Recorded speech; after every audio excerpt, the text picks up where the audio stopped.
Hello there. Welcome to Almost 30. Hey, everybody. It's Lindsay and Krista. Thank you for being here. We are best friends. We are co hosts. We are business partners. We are lovers. We are lovers. We are married. It's the real deal. It's not a fake real friendship. It's a real match. We're not in that space, but I was thinking about, I saw someone getting getting canceled or something like kind of in our adjacent space. And I was like, oh, we'll probably never be in the world where like there's a headline about us breaking, you know how like Yes. like a USA, no, not a USA Today, but you know what I mean? Like a TMZ or something? Yeah, or they'd be like, Krista and Lindsay broke up, and we're like sitting here, we're like, no, we didn't. Yes. God, I wish. Maybe we should pay someone to do that. Yeah, they'd be, just for fun. You know what's interesting is they do have people actually pay to get on TMZ. Like they'll of be like, course they do. I know. I guess you guys all know that. It's all. I mean, maybe not. Not everyone knows that, but like that's the thing with all of these gossip things. With all the gossip things fucked. and also just anything in our industry, like most press is purchased. Most awards and lists are purchased. Yes. It's all purchased. It's all purchased.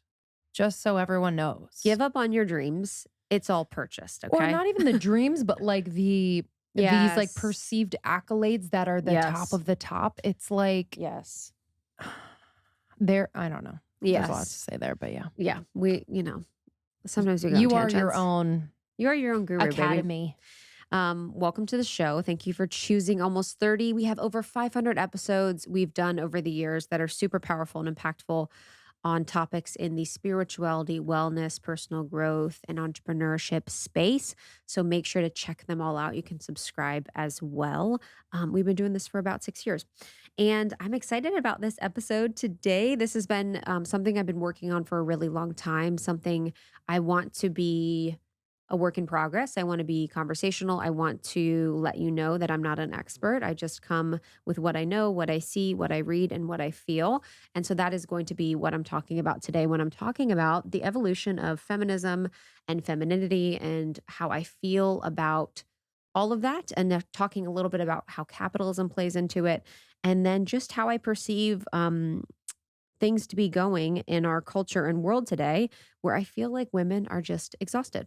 We're trying to do all of the things, and we're trying to be all of the things, and we're trying to have side hustles and full-time jobs and have great relationships and be great parents and grow and do shadow work and do all of these things and then some, and be healthy, have a great, relationship with our body. And it can be a lot. And so I've found that over time, I've noticed how capitalism and feminism, the feminist movement, are very much in partnership in a way that is making us burnt out, in a way that is making us not feel good, not feel in tune to our body, and really moving us further away from our feminine essence and that true soul essence of our softness, of our love, of our surrender, of our truth than ever before. I'm just thinking about like growing up, like when I heard the word feminism, what would I think of? Or I would think of like working hard, independent, not controlled by the man. I would think of certain people in that. Like Sex in the City vibe. That's what I would think. Oh, really? Literally the first name that comes to mind for me was just hilarious. Please don't Barbie? Don't judge me. Don't judge me. Hillary Clinton. Okay. I mean, I suppose, whatever. That's a whole nother. Not judge me because I'm just like, that's an almost 30 after dark. Judge me because episode. it's so random and whatever. Well, Pantsuit Nation. Pantsuit Nation. That's why. Pantsuit Nation, because that was very particularly orchestrated for you to see that. And this is the thing. It's like defining the bucket of this is what feminism is. This is what it means to be feminine. It means to be this certain type.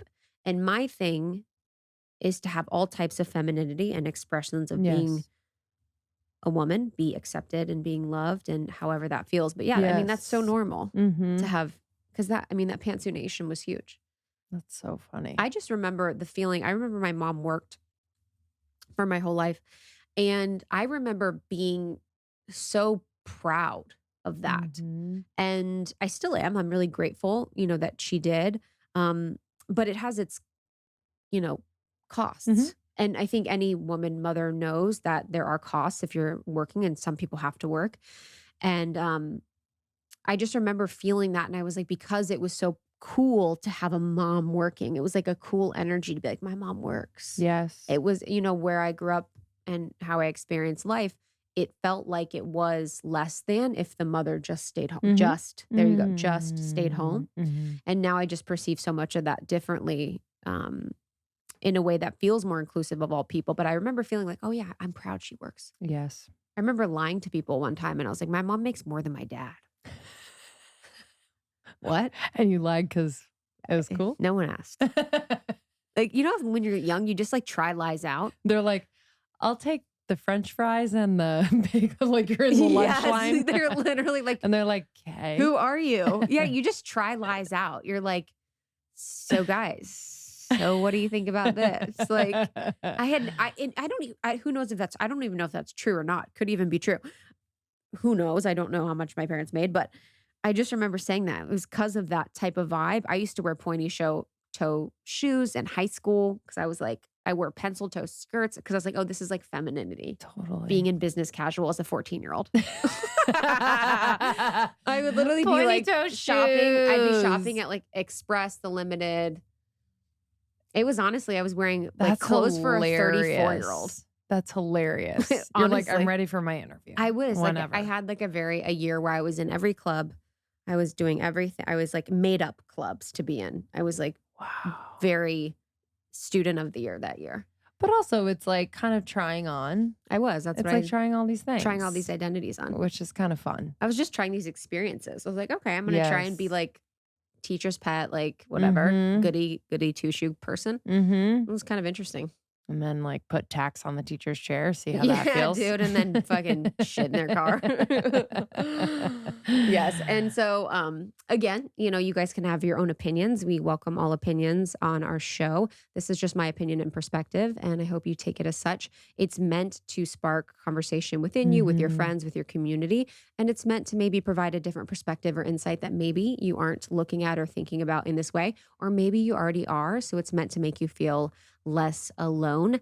And last thing, my opinions change all the time. So maybe in a year, I'm like, wow, that was not how I feel right now, but this is how I feel in this moment. This is how I've been feeling for the past couple months, and something I just wanted to bring in conversation because when I shared a post on Instagram about this topic, it felt like it resonated with so many people. Mhm. Yes.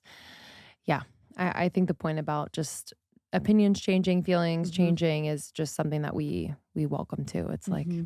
that's kind of the natural evolution of things. Yes. Um, Permission to evolve. Truly, always. If you're new to Almost 30, make sure you subscribe. So, all of our new episodes every single week hit your inbox.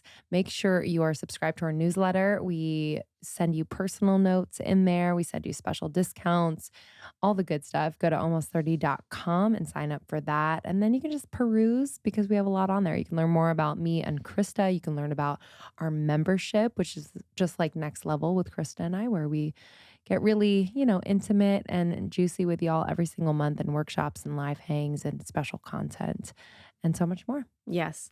We love you guys. Thank you for being a part of our lives. You can follow me on Instagram and join me in conversation about this at It's Krista. It's ITS Krista. That's Krista. And then you can find Almost 30 Podcast on Instagram. We are zhuzhing up our Instagram, so it's feeling better than ever at Almost 30 Podcast. All right, y'all. Enjoy this one, and we'll see you soon. See you soon. Hello, friends. I am so excited to invite you to Almost 30 Summer Sessions, our camp series, free. It is completely free. It is our favorite event that we put on virtually every single year, where thousands of you from around the world join to feel good, feel supported, feel connected. And this year is going to be really, really special. So Krista and I really wanted to give an experience of the membership in a few hours. So we pulled the parts of our membership experience, which is our favorite thing that we pour into. Mhm. It's just so beautiful. And we wanted to give you that like kind of behind the scenes look and feel. And so we are going to be guiding you through an experience that we know will make you feel just even more open-hearted, clear, connected, and it's going to be a blast. Yeah, it'll be so much fun. So when you sign up for camp at almost30.com/camp, you will get added to our camp experience. So what you'll be receiving in your email box is parts of our membership for free. And then when we have the virtual retreat on Saturday, July 30th from 10 a.m. to 1 p.m. Pacific with Lindsay, myself, and our amazing guests, which we'll talk about soon, you will get parts of the membership so you can feel like you're a member for a week. Yes. And our guests, we'll give you a sneak peek now. We have Shalina Ayana of Rising Woman. If you follow her on Instagram, you know, but she is just so, so special. Her new book, Becoming the One, is incredible. She'll be doing a workshop. And we are also welcoming Queen Afua. The queen. We had the best time doing both podcasts with both of these amazing ladies. So they will be doing powerhouse sessions with you that you will hear nowhere else. And then we have our amazing resident healer, Natalie of Love Alchemy, doing a sound bath. We might have a special meditation teacher as a guest. Lindsay and I are going to be doing a really special, unique session. So just know that this day is completely free for you. Our intention is for you to feel less alone, for you to feel inspired, and for you to get a taste of our membership, which we are opening up enrollment for during this time. Yeah, so camp is happening Saturday, July 30th, 2022, 10 a.m. to 1 p.m. Pacific time. It's going to be Krista and I and special guests. So make sure to go to almost30.com/camp. Sign up now for free. Share this with friends, and we will see you there. We'll see you soon. You can register at almost30.com/camp. Oh man, so I am dealing with a little bit of a cold, and I'm so thankful I have my propolis spray from Beekeepers Naturals. This is an all-natural immune booster. It has propolis in it, which comes from the beehive, baby. We've interviewed Carly Stein from Beekeepers Naturals, and she has really brought in the power of the hive into the brand Beekeepers. Propolis, for example, is antiviral, antifungal, antimicrobial, antibacterial, and anti-inflammatory. It's basically the ultimate body protector. It gets rid of sore throats. I've been spraying it in the back of my throat all day, and I'm feeling a lot better. It's 100% natural, and it's made of a substance, like I said, from the hive. So the bees make this from plant and tree resins, and this is basically like their immune shield for the hive. There are zero sugars or additives in propolis spray. It's really easy for on the go. I bring it with me when I travel too, and I highly, highly recommend. All of their products are so pure and clean. I love what they're doing at Beekeepers Naturals, really leveraging the power of the beehive for our optimal health. So check them out. I am a huge fan. beekeepersnaturals.com/almost30, and you're going to get 25% off your first order. That's beekeepersnaturals.com/almost30 or enter the code almost 30. You're going to get 25% off your first order. Beekeepers Naturals are also available at Target, Whole Foods, Sprouts, Erewhon, and GNC. So I'm really excited for you to start feeling better every single day, starting today with Beekeepers Naturals. This episode is sponsored by BetterHelp. Listen, I know life can be really overwhelming. I know a lot of you out there are probably feeling burned out without even knowing it. Symptoms can include lack of motivation, feeling helpless or trapped, attachment fatigue, and many more. I've definitely been burned out before. I've felt really detached from people, from my life in general, from my passion, from just my vitality. I've felt just a low level anxiousness all the time. I've felt fatigue. I feel like because my mind is just running. And so if this sounds like you, if you've ever felt burned out, if you're feeling burned out right now, I highly, highly recommend therapy. I highly recommend BetterHelp. A lot of us have busy lives. And so if therapy can be easy, virtual, and affordable, y'all, I got you. Any of the roles in your life, a parent, a sister, a friend, a boss, really anything can cause burnout. So, having a therapist really can help you figure out what is causing stress in your life, help you to redefine it, and really get to the root of what is happening. I've been in therapy for 3 years and it's the best investment I've ever made, hands down. BetterHelp, if you don't know, is customized online therapy that offers video, phone, and even live chat sessions with your therapist. So you don't have to see anyone on camera if you don't want to. It's really awesome. It's much more affordable than in person therapy, and you can be matched with a therapist in under 48 hours. Almost 30 listeners, yes, that is you. You're listening to this podcast. You get 10% off your first month at betterhelp.com/almost 30. That's betterhelp.com/almost 30. BETTERHELP.com/almost 30. Welcome to a solo episode with me, Krista from Almost 30. I'm excited to be here with you today. This one has been a long time coming. This has been a thought or perspective or set of ideals that I've been thinking about for quite some time, and something that I've noticed, for years, and really didn't have the words for it until recently, and really didn't have the confidence to speak up about something like this. Um, Anything that I share is, of course, my perspective, my ideals. I've always wanted Almost 30 to feel like an open dialogue, a conversation between us two. And I've always wanted it to feel like we were hanging out and we were having a discussion as friends. And so I'm not an expert. I'm not someone that pretends to be. I am someone with a set of ideals and a platform to share them.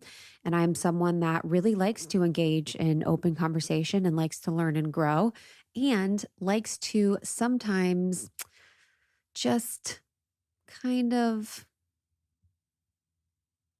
share a perspective that might not be the most popular one, because I feel like that's where growth really happens. And that's where evolution really happens. And that's where, as a society, we can get better, is by exploring ideas that might not be the most popular, or might not be the most accepted, or might not be the most widely known. I am someone that most of the people that I look up to are like sometimes controversial, because their ideas are just different. And I like to have my thoughts challenged. I like to learn from people that have different perspectives as me. So I'm excited for this conversation together. Again, a conversation together, just about some observations. Nothing is set in stone, and nothing is like my expert opinion. It's just what I see and what I notice. So this started from a post that I wrote on Instagram a few months ago. I was just really feeling called to share. Most of the posts that I write are just like channeled in the moment, something I'm really seeing and thinking. And I basically said, I am not sure I'm a feminist. I find that some feminists seem to only like feminism when it's within the same structure of capitalism or patriarchy that creates a culture of hustle, productivity, hijacked nervous systems, judgment of those who don't girl boss or move within a corporate world or entrepreneurial structure. It also seems the feminism that seems to always be sold, aka wear a shirt that says feminist, buy a mug that says boss bitch, LOL. The feminism I'm talking about is a distorted feminism. It's the conversations only centered around asking for raises, girl bossing, grinding no matter what, productivity hacking, hustling around the clock. In the ideal that to be successful, we must act and live like the feminine. We must act and live like the masculine. I've found and seen that with some women/women first organizations, they actually end up being the thing that they were claiming to be against. There's a distortion of a capitalistic energy that keeps us hustling, grinding, and overextending our own energy to feed into a system of overconsumption and never feeling whole. This energy also distorts what it actually means to love and support every woman on her path, even if it means she chooses to stay home with her family and raise her kids. Where's the support for the woman who is soft, well-rested, and pours her energy into the home and family? Our movement away from the support and love needed within a home has left so many of us feeling constantly burnt out and overwhelmed.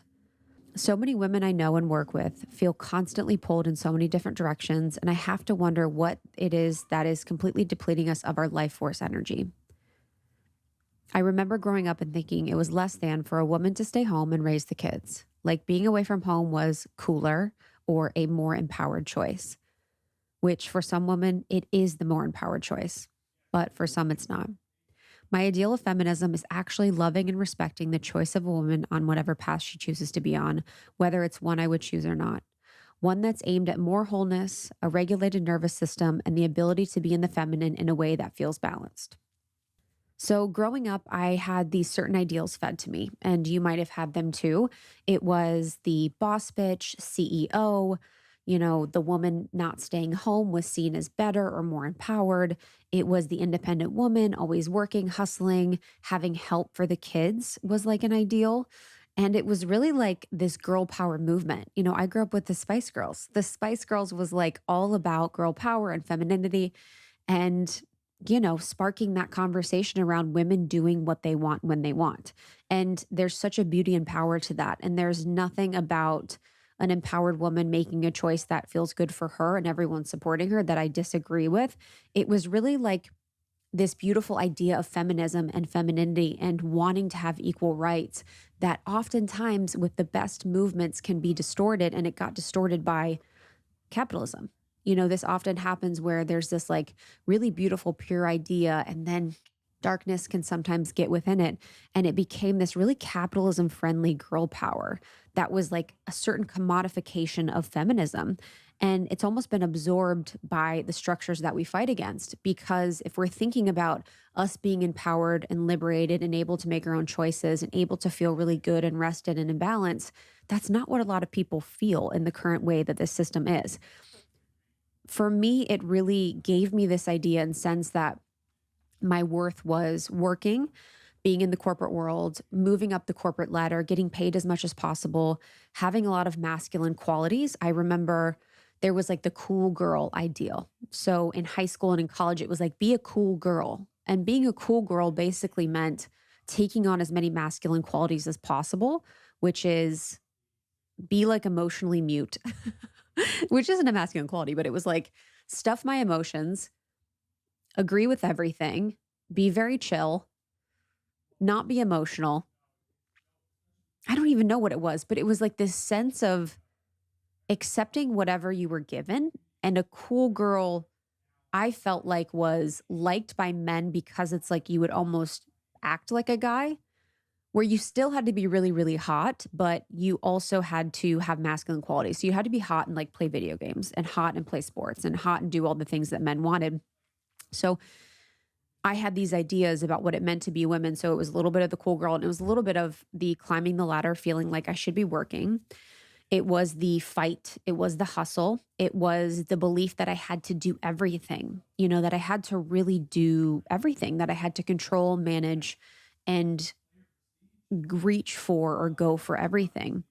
So for me, my mom worked my entire life. And it was one of those things that it felt really empowering for her. She was someone that grew up when feminism was really about that fight for equality. And a lot of that meant for women to work, which is really beautiful. I've worked my whole life, but it was something where she had always wanted me to be above anything was independent, being someone that was, could make my own money, could make my own decisions. And it was really, really ingrained in her. And I also remember it being very ingrained in me from a young age to be very independent, to be doing things on my own, to be working, to be successful, to be all these things over anything else. Like it really was the priority for me in my experience of growing up in the Midwest over being well rested, being regulated, being happy, being whole. It was all about the achievement. So through this and even, through these experiences and even seeing my mom, I realized that so many women I see are working, they're side hustling. And now within the world that we live in, they're working on themselves, they're working on their relationships, they're raising children, they're doing housework, they're running a home. And at work, they even take on roles of supporting the team and its culture. So there's a lot of research around women in the workplace actually take on deeper roles of culture um, management and culture support than men do. So women are not only supporting the vibe of the home, the loving energy of the home, or the feeling of the home, and the peace and nurturance of being in a home, but they're also doing that at work. So it's very much in our nature to do things like that. We're very community based, we're very communal, we're very sisterhood supportive, and they also do that in work. So not only are women taking on more at home, more in their personal lives, but they're also taking on way more in work. And in with what I do at almost 30 and being on tour for 2 years, I've seen this so much all the time. Sometimes we'll have events, or I've gone to retreats, or I've done, various speaking engagements. And I can tell and see that so many women are so burnt out. They are so burnt out. It's like this capitalist hijacked femininity where we're just trying to achieve and do all of the things are making us incredibly burnt out. We had this event in Washington, D.C. for tour. It was really beautiful. Tour was the best. Almost 30 tours, the best. And we had, 150, however many women, 200 women. And the speaker that we had speaking, asked the women to raise their hands. They're like, how many of you are overwhelmed? Almost every woman raised her hand. How many of you are tired? Almost every woman raised her hand. How many of you are burnt out? Almost every woman raised her hand. And in that moment, I was so blown away because I realized that we all have this insatiable hunger for achievement and success, but it almost feels like it's something we're trying on and doesn't always feel like the real us, because we know that it doesn't feel good to be burnt out. It doesn't feel good to be taking too much on. It doesn't feel good to be striving and trying to achieve and trying for the next thing and really moving towards that, being super focused on productivity as a means for us to value ourselves. It doesn't feel good. But yet we're all really doing it, and we're all really valuing this part of our experience where we think that we have to do all these things. And, I've noticed too, being in the entrepreneurial space. So I was in the corporate world for 8 years.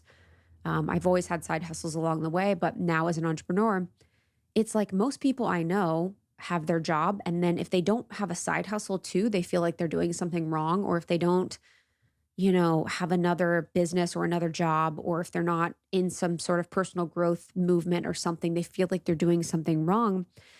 And we are completely burning ourselves out. And I don't want to feel that way. I don't want to feel burnt out. I don't want to feel like I'm only valuable to society if I'm overextending myself, or if I'm being productive, or if I'm pushing myself to a limit. I want to feel rested. And this really speaks to a desire I have for reclamation of the words that I thought were sometimes negative for describing the feminine. And when I talked previously about the cool girl, a lot of that was applying negative ideas to a lot of words that describe the feminine, whether that's soft or emotional or forgiving or tender or sensual or wild. I mean, how many of us have been called crazy? Like, crazy is like the MO. Crazy is like the basic person's description of a woman either setting a boundary, expressing a need, etc. It's like we've all been called that. And it's really like how we really need to reclaim so many different words that we've had to lose because they've been negatively connotated because they're associated with the feminine. And I want to be soft. I want to be forgiving. I want to be tender. I want to be wild, and I want to be sensual. And I want to really embrace my emotionality. For me, I'm a Pisces. I have big emotions. I'm someone that is completely a feeler. If you meet me, and if you've a part of our community, And I've always felt like that part of me was really bad. And that part of me needed to almost be exiled from my experience because I didn't really know what to do with it. I didn't really understand, like, what do I do with emotionality? How do I capitalize on my emotions? How do I make money from being emotional? I know that it actually distracts me from work. So I thought my being emotions, that feminine part of us that feels, was really bad. And the other day I was talking to my mom, and she mentioned that we were talking about something growing up, and she's like, "Yeah, I remember you took some testing. There was a lot of testing that they did, and the test was for creativity. And you scored off the charts on creativity." She's like, "I had a few teachers call me, the principal called me, there's multiple people that called me to talk about what we should do about your test results for being creative." And she said, "But I didn't know what to do with that, because how do you make a life from that?" And that just reminded me so deeply of all these different qualities that so many of us have, all these different aspects to our being that so many of us have, that because we don't know how to make money from them, or we don't know how to commodify them, we exile them, or see them as bad, or see them as not worthy, or see them as pointless. And in that moment, my creativity, which is so special and which is so much a part of me, we didn't know, or they didn't know how to commodify really in a way. So it never became something that was supported, facilitated, or nurtured as part of my experience.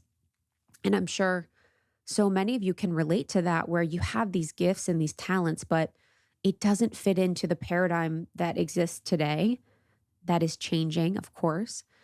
And so sometimes it feels like, what do I do with this? What do I do with this desire to knit, or this desire to create, or do pottery, or garden, or, be with my animals, or do all of these beautiful, soft, creative, experiential, sensual things? They feel like they don't matter because I can't make money from them. And that's what I'm talking about, where we have this idea where something is not good or worthy when it is feminine, because we cannot make money from it, because we're so stuck in this capitalistic idea of what is good and what is right and what is valuable. It seems to me, in my experience, that capitalism has really created this artificial table of valuations that marks, the traditional role of man as inherently superior, a place that women are really kept from, and therefore must reach towards, because they're higher, because we love a good hierarchy, because humans, we love putting things in hierarchies, mostly because capitalism makes us believe that the highest value thing is to make money. So the men get the highest spot, because we're taught to believe that the most high value thing you can do is make money.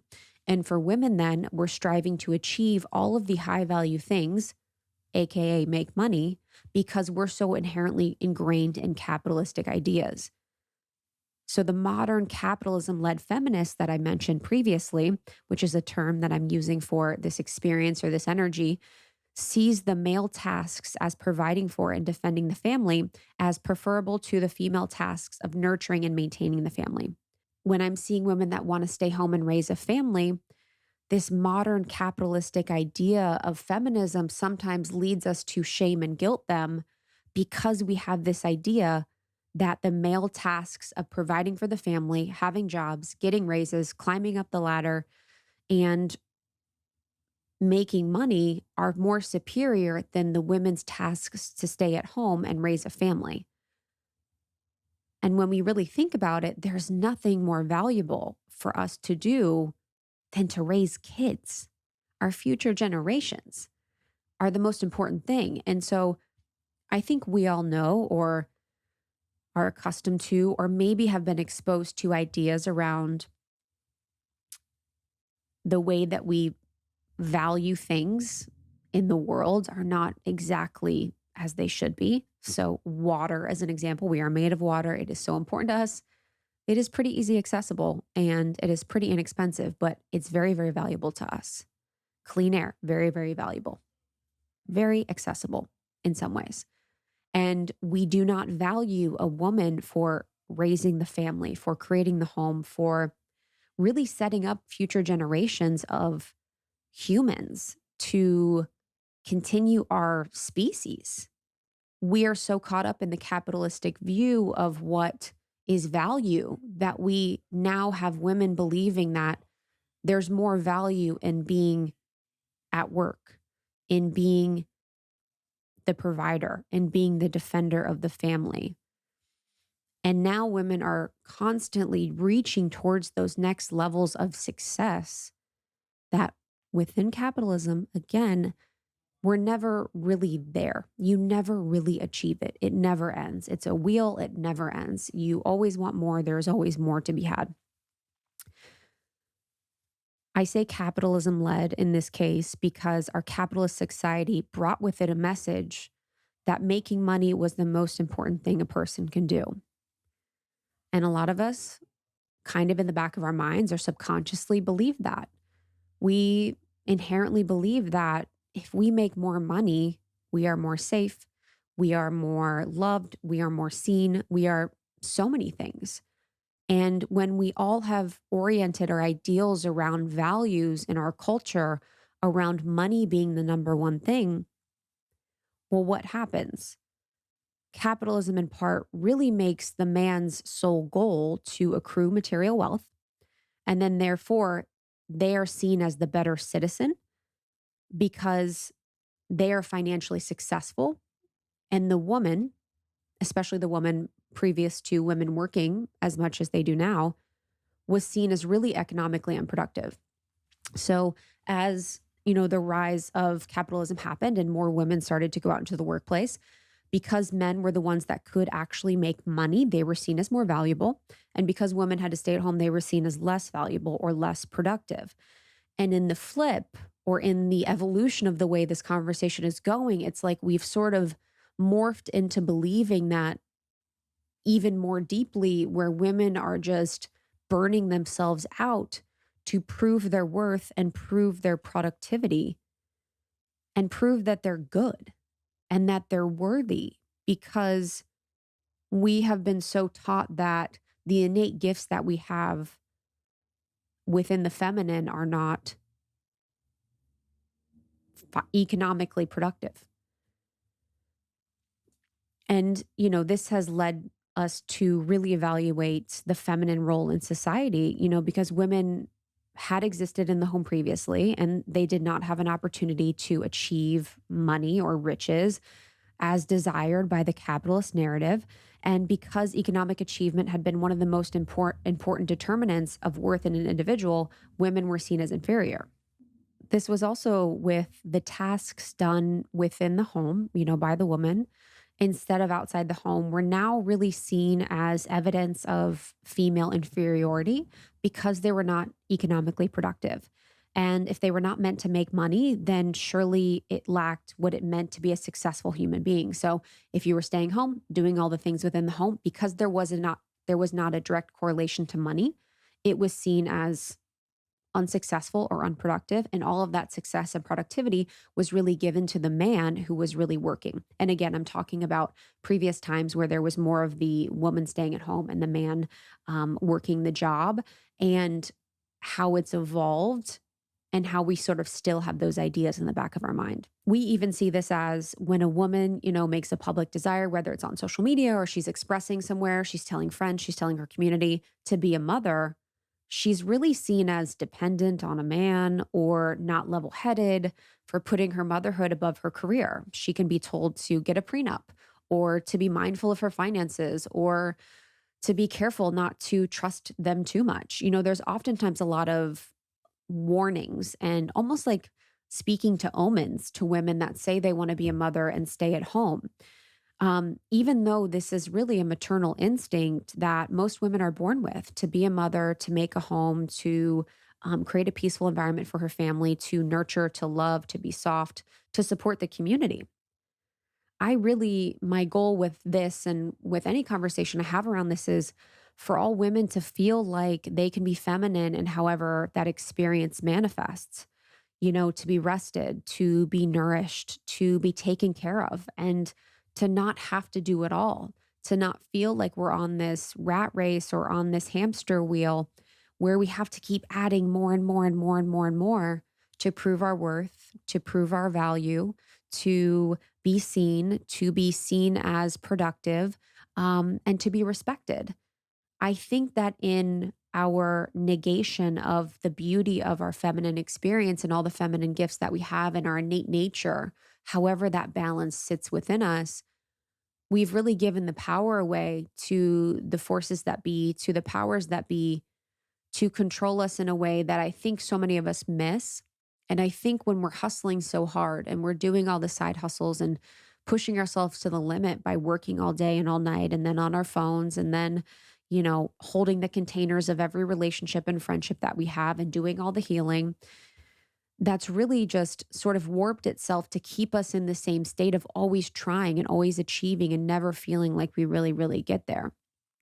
And being someone that's in the personal growth space, in the spirituality space, and wellness space, I think it's been talked about a little bit, but it's also the evolution of capitalism into these communities where there's never enough. And that's where I feel like I really see it with anything is the never enoughness.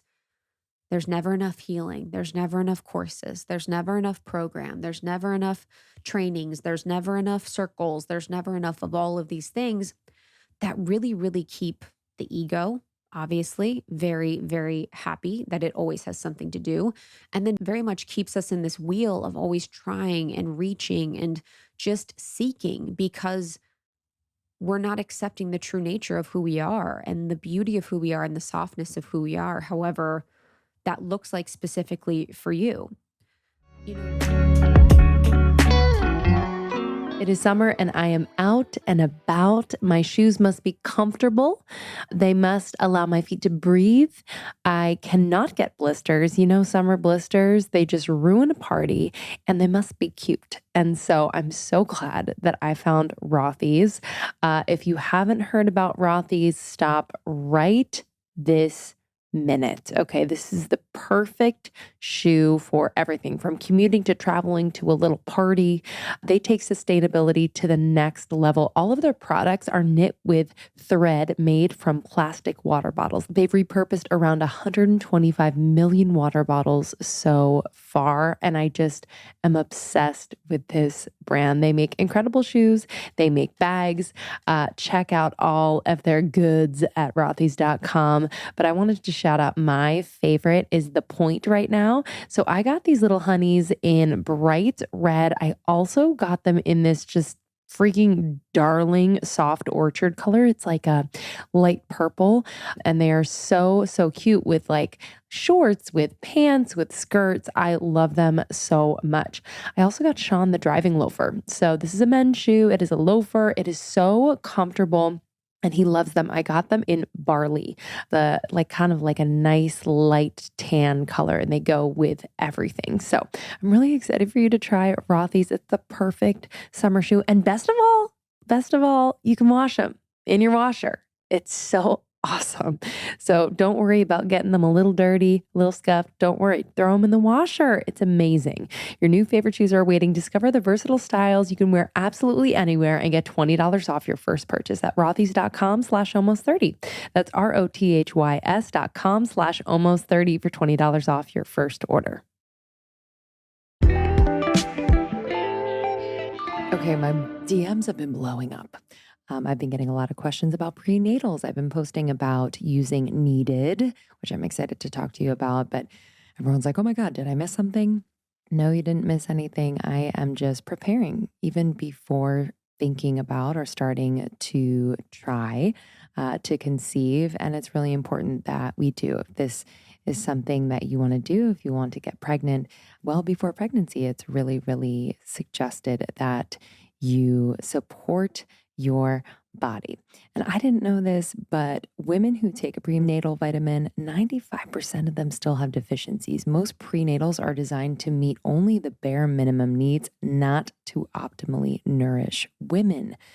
So Needed does that. I got an incredible package that I think you're going to love. It is new from Needed. This is the Women's Health Plan. It provides targeted nutrient and herbal support for optimal women's health, including the stages before and beyond the prenatal years. It includes a women's multi, women's omega-3, and stress support. It's designed to support the critical aspects of wellness for women like hormone balance, thyroid, metabolic health, stress response, focus and mood, immune response, energy, beauty, and overall vitality. I don't know if y'all can feel this, but we as women face really unique demands on our physical and emotional health. Busy lives, it makes it difficult to eat well, nourish our bodies. But even the best diet isn't sufficient to cover all of women's needs. We got to think about our soils are depleted. We can't really depend on our food having all that we need. It's really hard to avoid stress. And many of us were on hormonal birth control at some point. I'm raising my hand. I was on it for 10 years, which depletes several key nutrients. So Needed feels that you deserve to thrive. And so I would highly recommend the Women's Health Plan.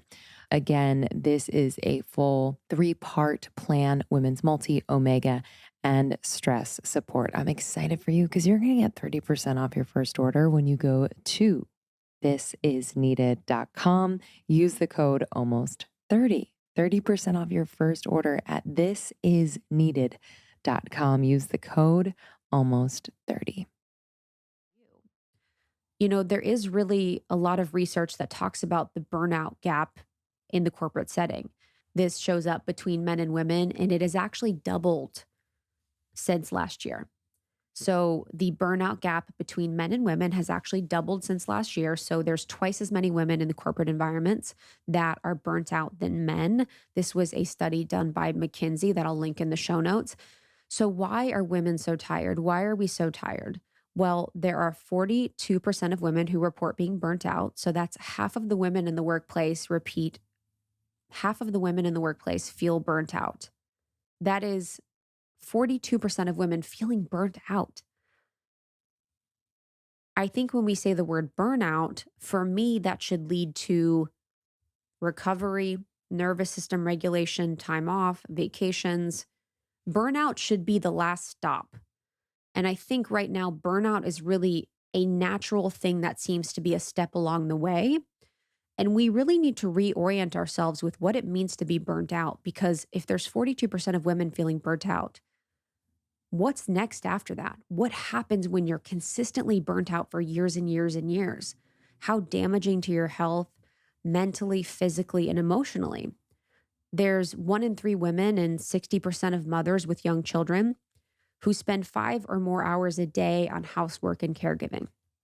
So not only are these women working 9 to 5, they're driving to and from work, and they're also spending 5 or more hours a day on housework and caregiving. So not only are they working their 9 to 5, but they're also spending a lot of their day doing all those caregiving, nurturing parts of themselves at home. That's a lot. And this is what I've been talking about, where I'm noticing this pattern where I'm not necessarily seeing a lot of the way in which capitalism has distorted feminism supporting us, because a woman shouldn't have to work and caregive and housekeep and hold the container for her family and friends, and be responsible for ancestral healing, trauma.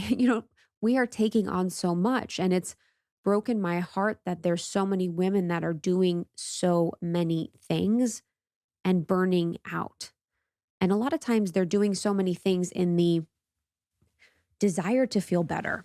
So much of this is with a deep yearning for inner peace and for love and for affection and for satisfaction in their life. But I think we're really taking the long route there. And I see women striving, to find their position of power by abandoning their feminine energy. And it's interesting because even when I said that, I felt myself being like, oh, feminine energy. You guys, it's real. I felt myself even thinking that in that moment, like, okay, we're going to talk about feminine energy. Yeah. I feel like so many of us believe that we have to really abandon our feminine gifts to find ourselves in a position of power, or find ourselves respected or seen or supported. I'm not saying that this is a bad way of being. The generations before us felt like they really need to make a bold statement to be taken seriously. So that meant a lot of them had to take on more masculine traits and abandon their feminine energy to be seen by the patriarchal society. But the downfall was when we started to believe that in order to succeed in business or in life, that women must conform to a more masculine version of themselves. This is not the way. And I'm so grateful that we can have conversations like this to unlearn. In a way, when we are taking on the more masculine version of ourselves, we are giving up our power as women. We are giving up our power as our unique beings when we are acting within this way that we feel like we have to get by. It's like saying, yes, women and men can be equals, but only if women are more like men. It feels like, somewhere along the way that we forgot that equality means that all humans should be valued just the same, regardless of their gender or their innate essence or the qualities that make them them. And what it doesn't mean is that we have to have the innate same strengths. I think that's something that I really want to make purposeful is that we're valuing certain aspects of humans based on the ability for that aspect to make money for, I want to say society, but it's not that really. It's like for the powers that be. And we're not valuing people on their unique gifts, women on their unique gifts, or even men on their unique gifts. Men are not one archetype of masculinity that I think we often demonize a lot of times in these conversations. And men also fall on the spectrum. Men can be very feminine, men can be very masculine, men can live somewhere in the middle. And that's another conversation for another day. But we have these unique strengths and these unique gifts that we're sort of giving the power away to these forces that really seem to control us. It feels like, burnout is really guaranteed when we feel constant pressure to strive and prove our equality in this specific way. When we are trying to prove our equality by being more like the masculine, by being more like men, by being more girl bossy, by being more like these certain set of ideals, we don't need to do that. I really think that if we are more feminine associated by nature, so if we are more feminine associated by nature and change ourselves to compete in a masculine dominated corporate world, then we lose some of our innate power. We forgot how to be a woman. We forget how to soften once we've left work. And we can't get intimate with our partner. We can't relax. We can't be in our bodies. We can't enjoy life. We can't feel pleasure. We can't feel rest. We never turn off. And I know this from deep experience. I'm someone that's completely unwinding my nervous system from feeling like I had to just be working all the time and I could never enjoy my life or have pleasure or have rest or have ease or grace or really enjoy all these beautiful aspects of femininity that were so innate within me and that were so cut off by me for so many years. If we are continuing to forget how to soften once we've left work and we feel unbalanced and stressed and stuck, we become really rigid and we lose our flow. Holding on to this, girl boss energy can feel like a mask at times. It can feel like we're not ourselves. It can feel like that moment where you're at your job and you really want to cry and you really want to feel and you really want to use your intuition and you really want to actually be in your feminine, that mysticism, that beautiful, juicy magic that we have that we've been shutting off for so long. And another part of this is when we demasculinize men to take our power back and using the hating or shaming of men to get power back never really gives us the power that we want. And we know this from history. If someone is taking someone's power away by forcing or fighting, then usually that person that's taken the power away by forcing or fighting ends up in the same type of energetic signature as the person that was originally in it. So there's also that. And I really do believe that there is a restoration of balance available to us within the human race. And it's not about decreasing masculine power while increasing feminine power as if we're sitting on some kind of, cosmic scale. It's really about both rising to power simultaneously. And I feel like we must be encouraging all women, no matter what they're aspiring to do in life, no matter what it looks like. If they want to be a gardener, great. If they want to stay at home, great. If they want to be a CEO, great. I think there's a pressure that we have to really micromanage femininity and all the messages we get about it. It can leave us really physically, emotionally, and spiritually drained and burn us out.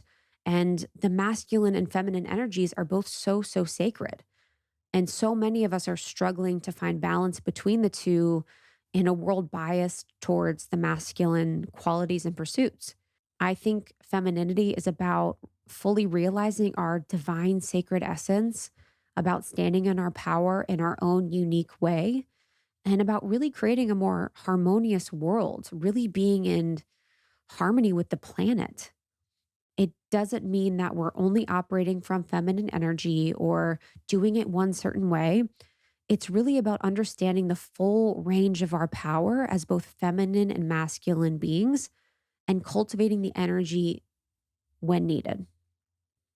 I believe that a woman who sources her creativity and energy from taking exquisite care of herself is more powerful than one who pushes so hard, she exhausts herself and is no longer experiencing joy and pleasure.